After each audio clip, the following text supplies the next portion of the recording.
Classics YouTube channel. We're now going for a ride in our 1971 Chevy Camaro. Now, of course, I want to call it basically a rowdy vehicle.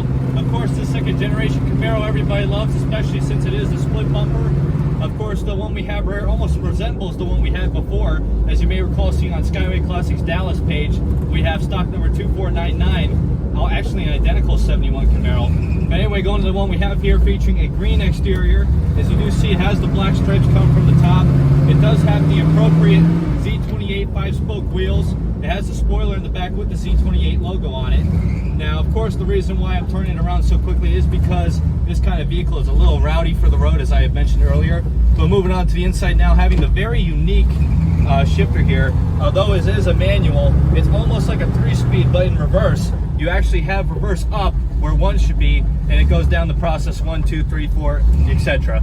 But other than that, you got an aftermarket 3-spoke steering wheel. You got the old school speedometer there with the tach working. You have a late model radio, aftermarket oil pressure gauge.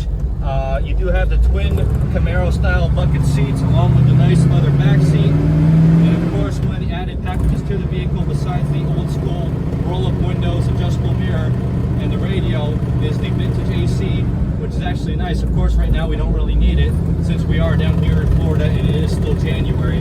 But other than that, going underneath the hood, featuring that nice small block Chevy. As you can see, it has been powered up a little bit, tuned up as well, featuring those nice headers and that nice style look.